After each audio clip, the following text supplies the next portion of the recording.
Good morning. Good morning. How are you? How's your day going? Mine started a little disastrous because I had all these things I was going to do and I didn't get to all of them. Okay, I got to a few and I still feel like I'm overwhelmed like cuz there's just some things on my list for today. Got to go to the eye doctor and I got to tell her the procedure they did last year has shown that it wasn't a great procedure because it changed. Good morning, T. It changed some of the way I see. I don't need glasses anymore, but I was always nearsighted. But now all of a sudden I'm farsighted. So that'll tell you something changed. And she apologized last year and says, "Well, I can do the procedure again." Well, I didn't want any more operations, so I wouldn't let it happen. But sometimes we have to talk about what we pay for stuff. What we think we're getting, we're not always getting. Or we may get a portion of what it is that they're giving us, and it's still not enough. It doesn't serve the purpose. It doesn't correct what may be wrong. It doesn't make you right. I always say I'm still waiting for my 40 acres and a mule that was promised to my forefathers and mothers, but it's probably not going to happen. It's certainly not going to happen in our lifetime. I just don't believe it. But we have to talk about pay. You know, Sometimes we pay more for stuff than what they're worth. And sometimes we don't even recognize the value of what we have that we gave away for little or nothing. And so I thought it was important to talk about pay today because I just feel that sometimes we are just in a position of give. We give away more than we're probably paid for what our true worth is. And I always talk about pay. I always talk about time being something that we should certainly be paid for. You know, but not only our time. It might be the projects that we do. What it is that we complete for folks. Or even for ourselves, because sometimes we put a lot of time in something and the results are small. We just acknowledge that that's what you know pay is. Pay is sometimes it's paying it forward and never getting anything back from it. That's pay. um, but I'm going to say good morning to you again and ask you, are you stuck? Yes, we are all stuck. We are all stuck, period. And we have to talk about what we pay for our freedom. And then some of us realize that our freedom still does not make us free. Just because I looked at TV last night and they were talking about two hangings. And first they ruled them as suicides. And, sometimes people do that. They do choose to end their lives. They do. Whereas other people just make it a point that with things happening like they are, that they want to bring back something that was abolished with slavery, but it still continued. And then the 60s brought on some more rights for people, but still some of those things continued. Good morning. Good morning to Teresa. So we just need to talk about what happens with our understanding of what we pay in life just to be here, to be able to walk and feel like you have freedom. And sometimes freedom has a great price for it, especially if you're still paying for it years and years and years later. But anyway, I want to read you a poem this morning, and I found it on the internet, and it says "The Price of Freedom," and it says the price of freedom by, and it says Am by Asian. Don't know what Am by Asian means, but that's who its name is listed under. It says freedom. It comes with a price. Good morning, Kathy. It says the ticket is your own demise. In order to truly be free, you must give up your most important thing, your treasure. It most, but leave it unguarded. It shines bright and unnoticeable to the human eye. Although everyone has one, not everyone does. It reflects off the darkness in your iris. In the depths in the depths it will show. Just a speck of light, the only light it will ever know. The light is the key to humanity, to all living things, for that is the soul. Good morning. Good morning, Delois. Good morning, Kathy. So it really just talks to the fact that we all have a soul, but sometimes our soul gets lost. It just gets lost. And so the price we pay of trying to be who we are, trying to understand the kind of person we were raised to be. Good morning, Valda. And so we've been raised to be, people who appreciate other people, who acknowledge other people, some of us, who love other people, some of us, who care about other people, some of us. And so we really have to talk about not getting buried, not letting our soul get so buried that we don't even, continue to want to live, to want life, to want to go forward. I think this year has probably been one of the most years of all of my life, and I'm quite sure in yours, in terms of it being a year of just absolute revelations. It's changed a lot of things. It's made people be weary of other people. It's made us have to have distance. It's made us look at ourselves differently. It's made us look at the government differently. It's made us look at what we have differently if we have time to work on things, and so we really need to talk about, good morning, Janice. I really need to talk about what is our life. What do we pay?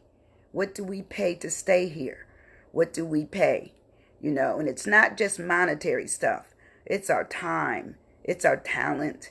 It's our, and some people, it may be the fact that they are just absolutely broken up inside and their soul disappears, And like it says, this poem says, everyone has a soul, but not everyone has a soul.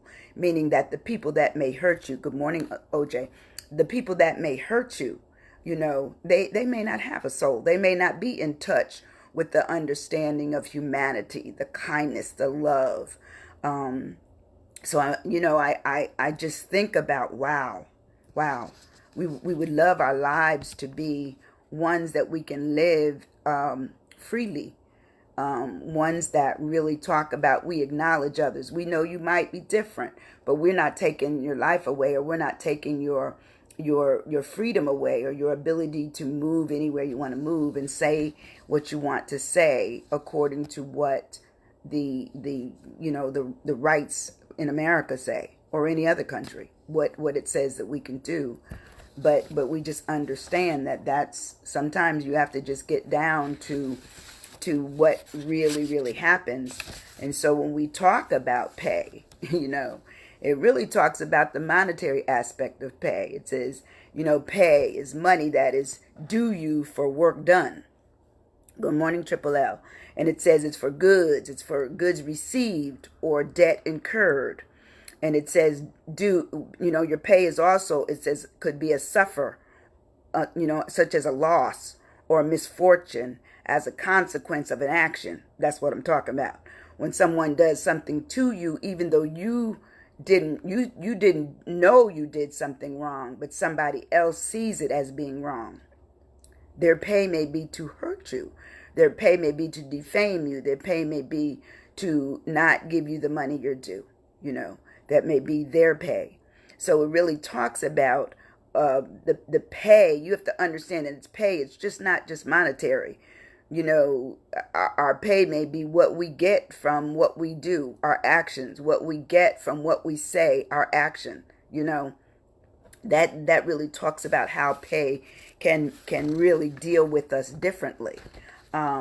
And you all can put some things in the thread and just talk about what your pay has been, what your pay experience has been. It doesn't have to be like, so you can say if you did a job and nobody ever paid you, or you let somebody borrow some money and you still never got it. You didn't get your pay. Okay. But anyway, the first word, I'm going to break it down. The first letter of the word is price. When we get paid, it's the price that we pay for something that we get or something that we do. That's the price. And it says the amount of money expected, required, or given in payment for something, or, it could be an unwelcome experience. That could be an event that happened that didn't go right for you or for them as they see it. And then there's penalty involved. That would be the pay, such as when a crime occurs and people are able to be charged with the crime and they're able to be sentenced, convicted, all of that kind of stuff. Okay, that would be another form of pay. But when you break it down, it talks about it's the result of an action. It's the cost. It's the toll. It may be the suffering. It's the trouble. It's the penalty. It's the forfeit. It's worry. It's burdensome. It's the affliction of something. It's the deprivation of something. It's the forfeiture of something, and that may be your time or whatever else comes with being, the price you paid for something. And it could be just downside. It's just the downside of a life experience. That would be the pay. And so, the price we pay kind of goes together. We understand that we pay for something, but we also understand that sometimes our dignity, our passion, our love, our internal self is all tied up in how we are referred to and paid. And that would be how we're paid and what the price it is we paid for it. The A of pay is allotment. And it says the amount of something allocated to a particular person. And I always think, when I'm doing, presentations and stuff, is I think of what was my allotment? What did I get off of that? What was my gain? What was my loss? What was my take? What was my takeaway? What was my stolen? What was stole? Sometimes you have to just look at what allotment means. An allotment could be plain and simple. Just absolutely, the allocation might have been off. Your portion may have been shortened or maybe smaller than the rest of them. So sometimes you have to pay attention to how the pay is going to be divided and if you're going to get your proper share. So it talks about it being a ration, it being an allowance, it being your quota or your slice. Sometimes they talk, what's the slice of the cake? Could be that. It could be the end of something, meaning that your allotment is that you won't go back there anymore. That was your allotment. That was your takeaway. And then it could be the appropriation, what was actually out there for you in the first place. And sometimes you just realize, I think I got taken on that. Good morning, Trisha. And you don't even realize that you're taken. You don't realize it until it's gone. You don't realize it until you did not get something. You didn't. And then it's like, wow, I guess the allotment was wrong. I guess, how they broke the money down was wrong. Or even if it's recognition, because that's also could be an allotment. Sometimes it's not only monetary. It's also, figuratively, what do we get back in terms of our character, in terms of our dedication, in terms of what we've completed for others. That could also be the allotment. And the last word, which is the Y of pay, talks about the yield of something. It says to produce or provide, natural, and it could be agricultural, industrial as a product, or it's a giveaway to arguments, demands, or pressure. That would be the yield. And sometimes when you're making something, it talks about it will yield, 6 servings. Okay, that means you prepared the food in such a way, and it's telling you based on these ingredients, 6 people can be served off of this. That's the yield. And so we want to talk about what is our yield. What is our yield when we're dealing with other people? What is our once again, what's our pay? How does yield tie into pay? It really looks at, what did we surrender? What did we give up and not to be paid? Or what did we give up and we got our pay? So it's a positive, as well as it could be a negative, either way. It says, it talks about what is our back down from something, because yield can also be that we back away from something, because even when you stop on your way to a stop sign, it may give you one road has the stop sign, and the other road, maybe it's a crossroad, has a yield sign, meaning if no one's at the stop sign, then you can go. That means you yielded. You stopped long enough to see was the coast clear, and those are probably on much less busy streets. Okay. Then you also talk about the give in. What is to give in when you yield to something? That means you done with the argument. You've had enough of it. You're done with the discussion. Okay. You yield. Even when they're in law, they talk about I yield to the bench. We give it all to you, judge. We're done with it. We're done with it. So it also talks about these to submit, to relent, and to quit. Those are all the yield. And sometimes we continue to work at something for someone or somebody or some entity, and we don't know when to yield. We don't know when to stop. We don't know when to quit. We don't know. We don't know that it's time for us to surrender. I was paying attention on TV yesterday, and it was talking about with the latest shooting of a black man, and which occurred in Atlanta, Georgia, and it talked about how once the realization that this occurred, the captain, the police, chief, quit. She yielded. She yielded to something that she felt was over her head. It overwhelmed her ability anymore. And sometimes you have to realize that when your ability has lost its what I would say is zest to do something, to be the zinger in something, sometimes you do have to yield. You do have to back down, because you realize you can't. It came at you, and you have to own up to the fact that it's above what I can do. It's above my pay. It's above my status. It's above my ability. It's above. It's out there. Can't handle it. Can't and won't. So anyway, she quit, and so you talk about, when you have a top, you understand that the top is the one that's supposed to take the brunt of whatever goes down through the agency, the lineage, the family, whatever. You want the top to say, "Hey, okay, I'm in on that. I understand it. Yes, and I'm the head, and so therefore everything stops here." Okay? And you see a lot of times when companies fail, who leaves? Sometimes it's not the people in the middle that leave or the people at the bottom that leave. It's the person at the top. Good morning, Ruth. Good morning, Lamel. So it talks about who leaves, and that sometimes the leaving is not, it's not in the middle.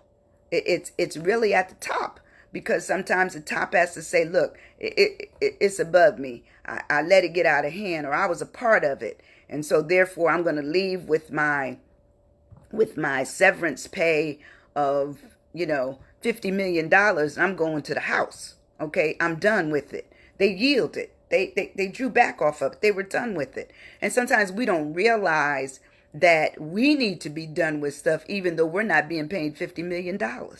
We just need to know when it's time to recognize that as we live, we should be treated properly. We should be paid accordingly. And this does not matter. I'm not talking about black people.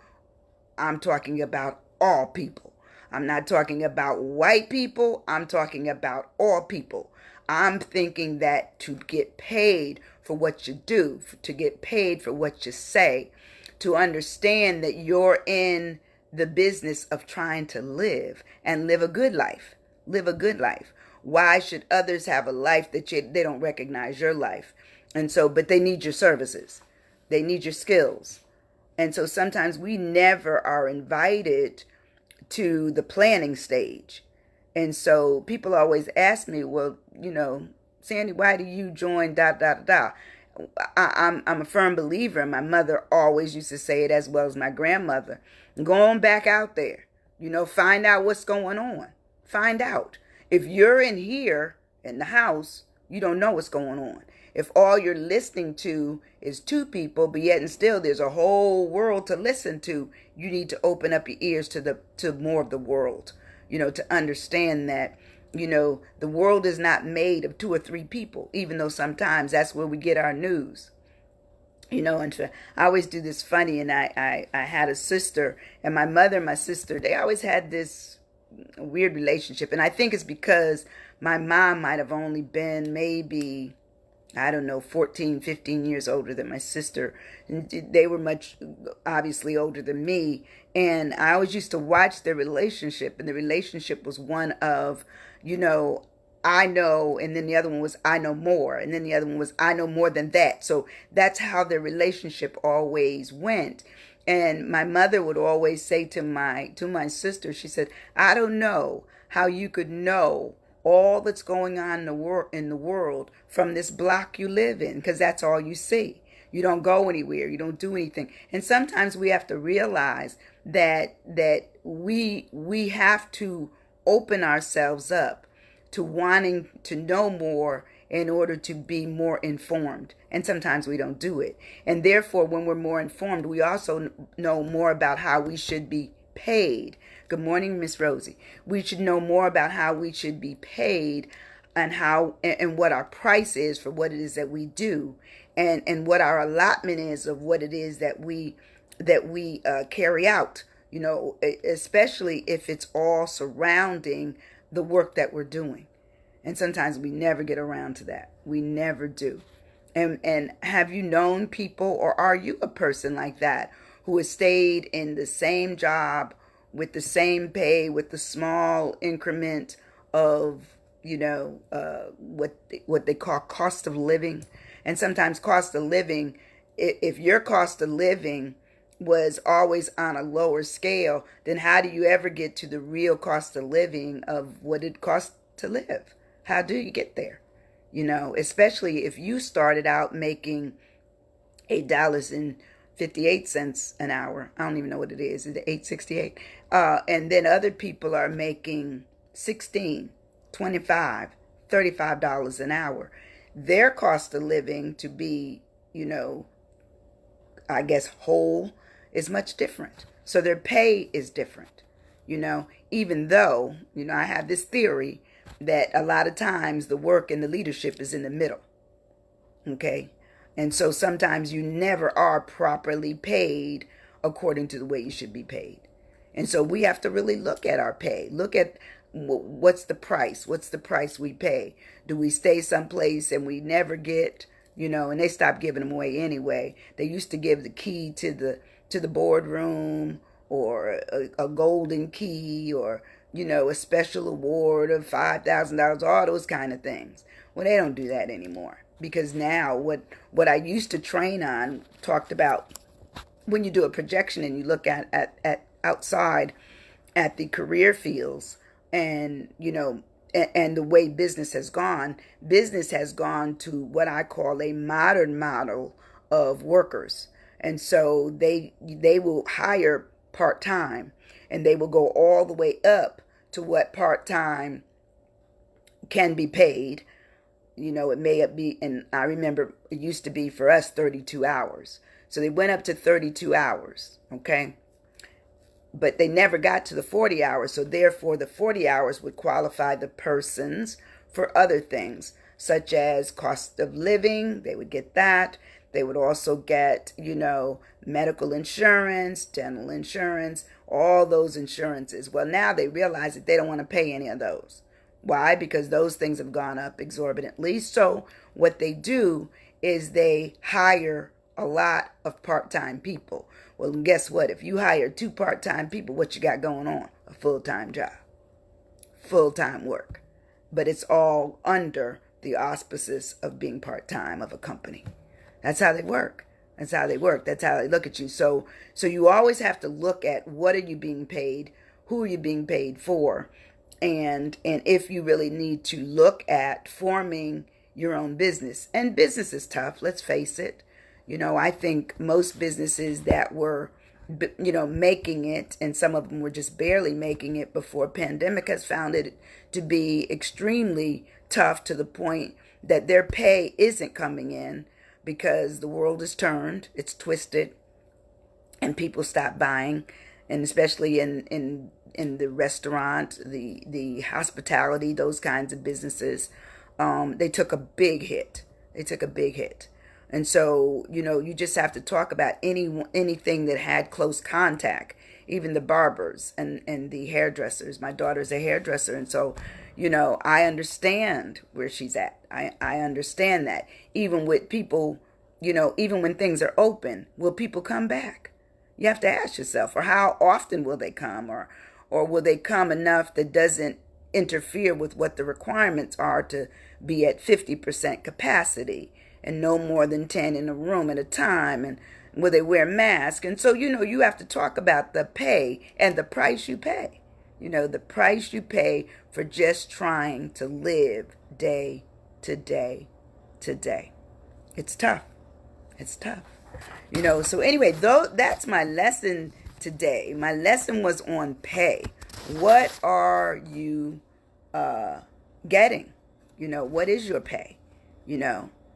Are they giving you money? Are they giving you time to do something? Time off? What are they getting? What are you getting as a form of pay? And then, of course, if we break it down, it talks about the price we pay. The price we pay in life. The price we pay, to say, I'm going to help you do something, and you're never paid. Okay? That's another form of not being paid. Good morning, Linda. And so we really talk about that sometimes in pay there may be suffering. There may be disagreement. There may be action and inaction. Have you ever gone to somebody, you've done the work, and you keep having to go after them to get your money? They say, well, I got you tomorrow. It's in the mail. Soon as I get my taxes, I'm going to pay you. Okay?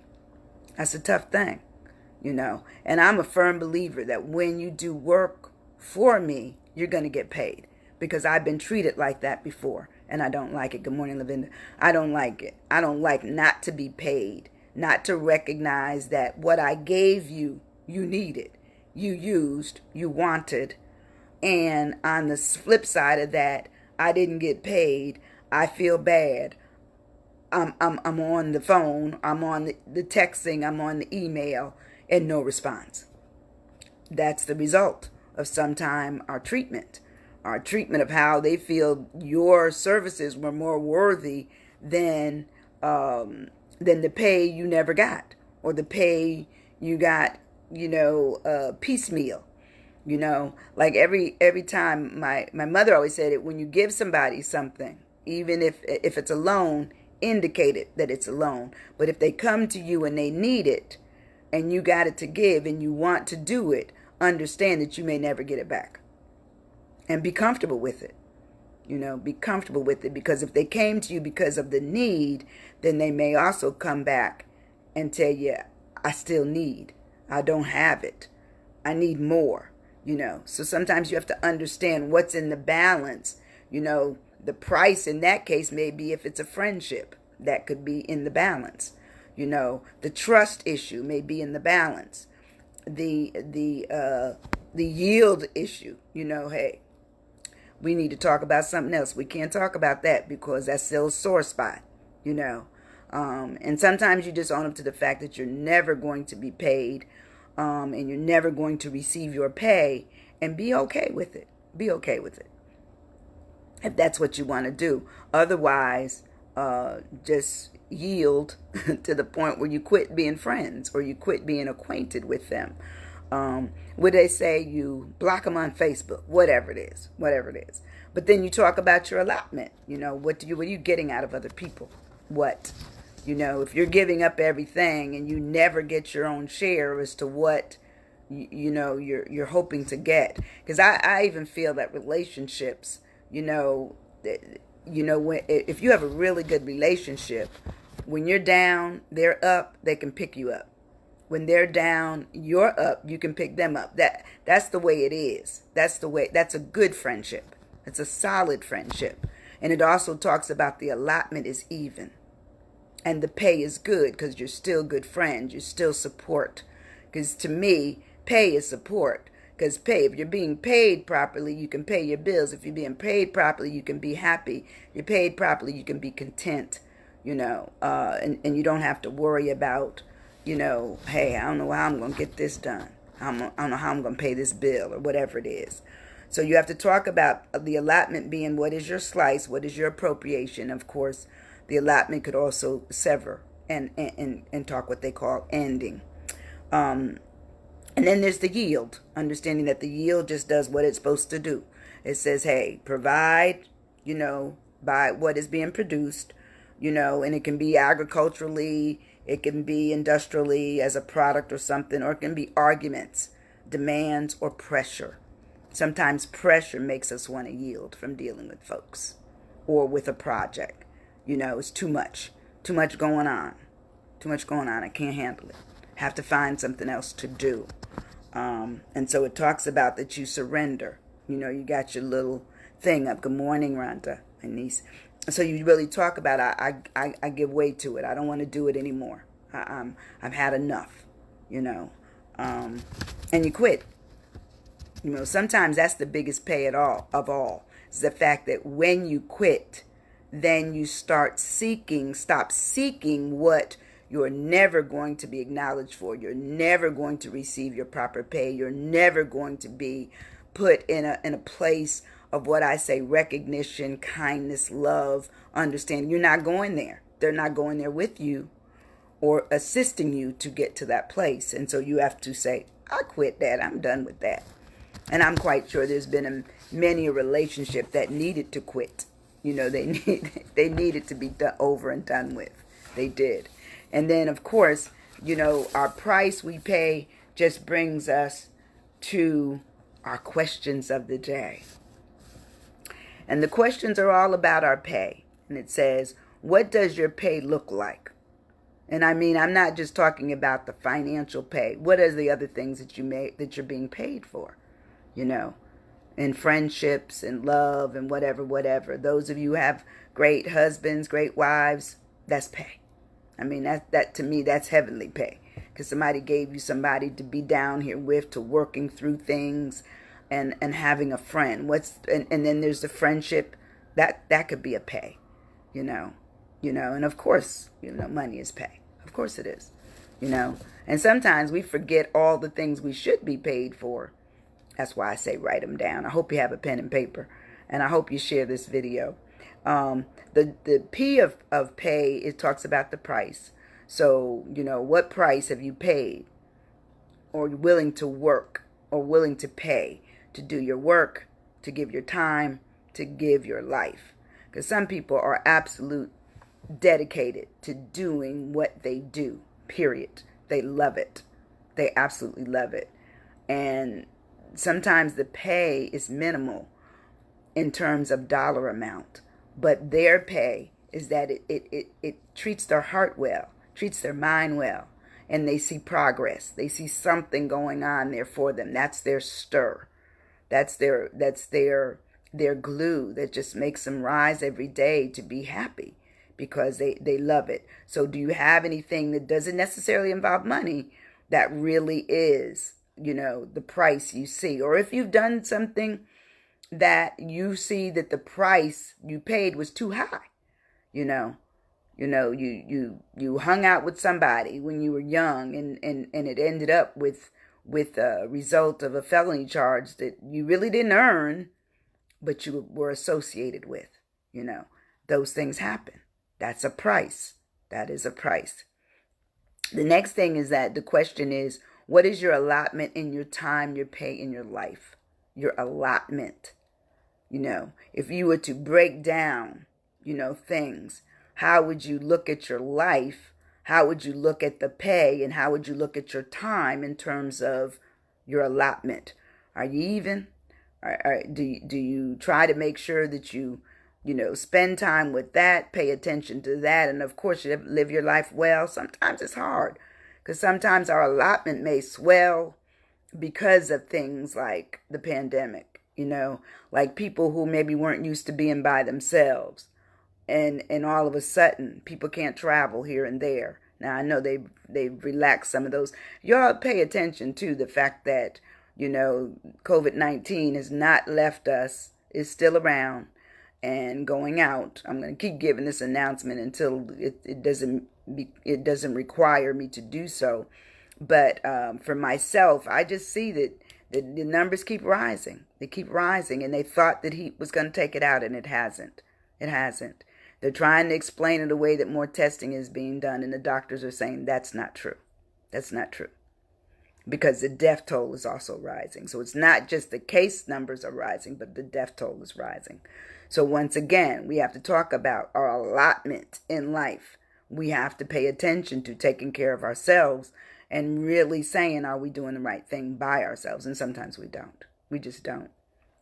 The last thing is yield. It says, what is your yield? What have you decided? Good morning, Audrey. Good morning, Irish. What have you yielded to? What have you decided that I'm just going to back off of that? I'm done with that. You know, there's no pay in that for me.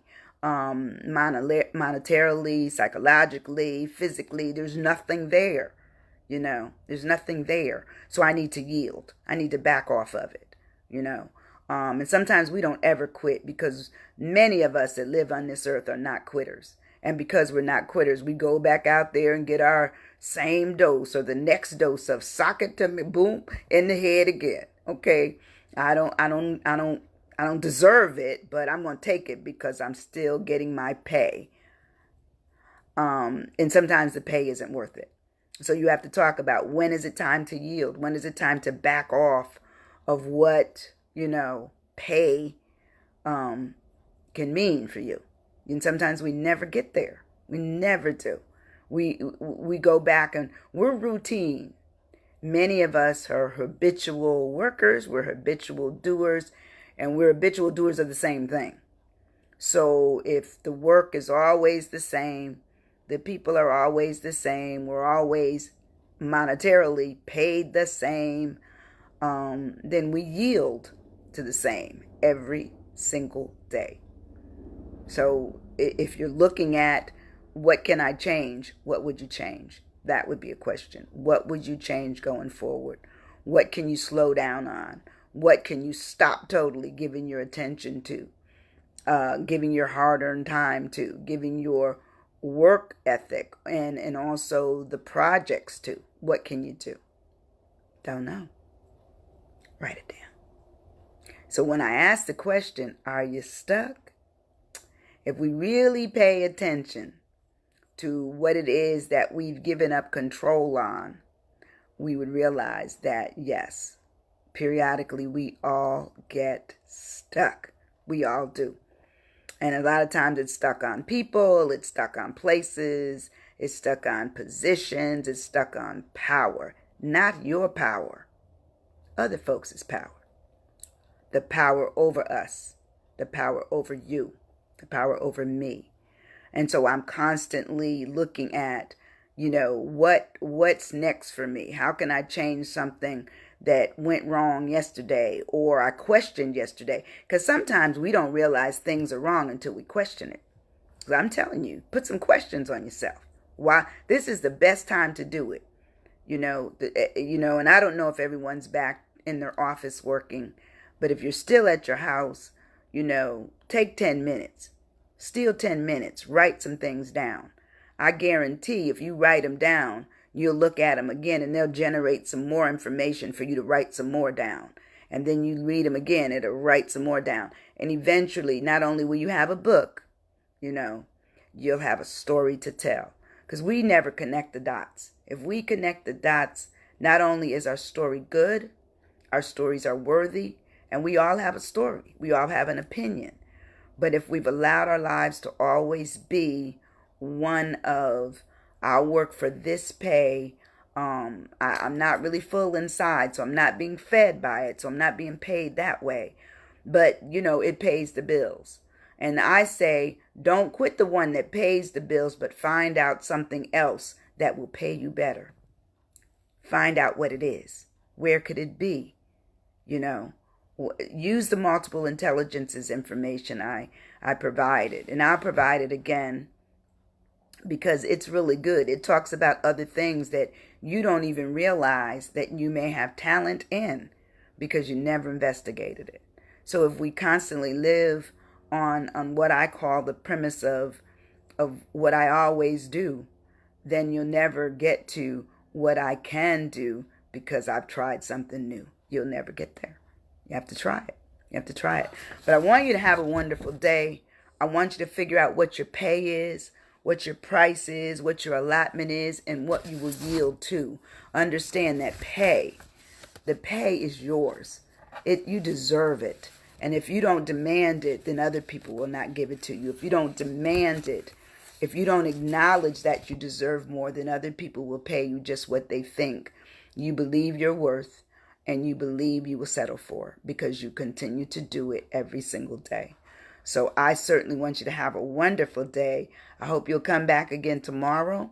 Meet me in this space at 9 a.m. Central Daylight Time, and we'll talk about another subject that is all related to how you are doing and getting away from are you stuck and don't look back. You can't repeat. Don't repeat what's in your past. Do not repeat what's in your past. Your past is your past. Can't do anything with it.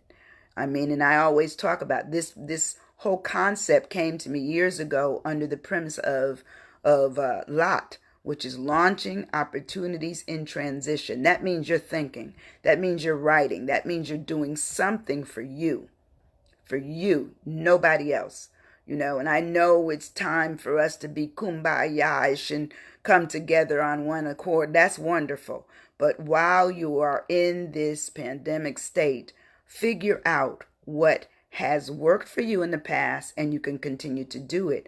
What you need to do going forward and how well that will work for you. How well. But if you continue to look back, Lot was told he was running away from Sodom and Gomorrah. And so they talked about, the angels told, don't look back. You can't change anything, don't look back. Well, he told him, you look back, pillar of salt. That's what you turn into. Well, he and his daughters didn't look back, but the son-in-law stayed, okay? And his wife stayed. They continued to be back in their past. What I'm telling you, get out your past. Come on forward. New day. 2020 has showed us that 2020 has a hindsight for a foresight. Go forward. Go forward. Go up. Go out. Stay out of the basement. Stay out of the past. Stay out of what you can't change. I love you. I hope I see you here again tomorrow. I thank you for stopping. I thank you for sharing this video. Have a great night and day. Bye-bye.